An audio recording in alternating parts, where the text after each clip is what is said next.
भयंकर गर्मी और तेज धूप से देश भर में लोगों का बुरा हाल है। कई इलाकों में तो तापमान 50 के पार तक जा रहा है।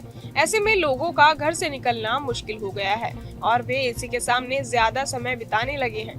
बंद कमरे में एसी की हवाएं लोगों को राहत तो दे रही हैं, लेकिन इस बीच एसी में आग लगने की खबरों से लोग काफी डरे भी हुए हैं। घर से लेकर दफ्तरों तक में अब तक 10 से 12 एसी फटने की सूचनाएं सुनने को मिल चुकी हैं। हाल ही में नोएडा की लोटस बुलेवार्ड सोसाइटी से एसी फटने की खबर आई। अब सवाल ये है कि गर्मी में एसी क्यों फट रहे हैं और ब्लास्ट से बचने के लिए क्या उपाय किए जा सकते हैं। भारत में आमतौर पर एसी के कंडेंसर का तापमान 50 डिग्री सेल्सियस तक होता है, लेकिन जब आसपास के माहौल का तापमान कंडेंसर के तापमान से ज्यादा हो जाता है तो एसी काम करना बंद कर देता है। ऐसे हालातों में एसी के कंडेंसर पर प्रेशर पड़ता है और कंडेंसर के फटने की संभावना बढ़ जाती है। एक्सपर्ट्स की माने तो वोल्टेज फ्लक्चुएशन के साथ वोल्टेज कम होने पर कंप्रेसर पर ज्यादा दबाव पड़ता है। इससे कंप्रेसर के साथ बाकी उपकरण पर ज्यादा दबाव पड़ने पर वो जरूरत से ज्यादा गर्म हो जाते हैं, जिससे आग लगने की संभावना बढ़ती है।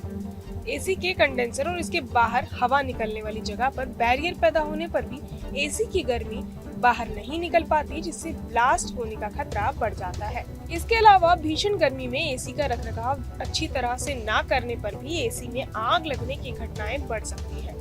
एसी को फटने या ब्लास्ट होने से बचाने के लिए कुछ उपाय अपना सकते हैं। घर हो या ऑफिस, एसी की वायरिंग करवाते समय हमेशा ब्रांडेड वायर डलवाएं। एसी के अंदर कंप्रेसर पर गंदगी, धूल की परत ना जमा होने दें। बिना स्टेबलाइजर के एसी ना चलाएं। गर्मी की शुरुआत में ही एसी की सर्विस जरूर करवा लें। अगर एसी से किसी तरह की आवाज आए या स्पार्क करे तो तुरंत जांच करवाएं। एसी का कंप्रेसर किसी छांव वाली जगह पर लगवाएं।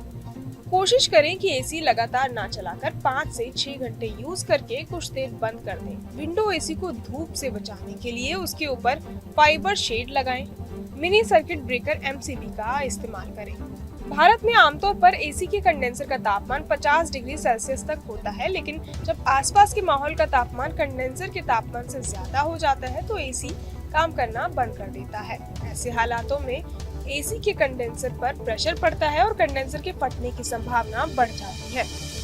एक्सपर्ट्स की माने तो वोल्टेज फ्लक्चुएशन के साथ वोल्टेज कम होने पर कंप्रेसर पर ज्यादा दबाव पड़ता है। इससे कंप्रेसर के साथ बाकी उपकरण पर ज्यादा दबाव पड़ने पर वो जरूरत से ज्यादा गर्म हो जाते हैं, जिससे आग लगने की संभावना बढ़ती है। बहरहाल, आप क्या कुछ सोचते हैं हमें कमेंट बॉक्स में जरूर बताएं और ऐसी तमाम खबरों के लिए सब्सक्राइब करें न्यूज़ नेशन।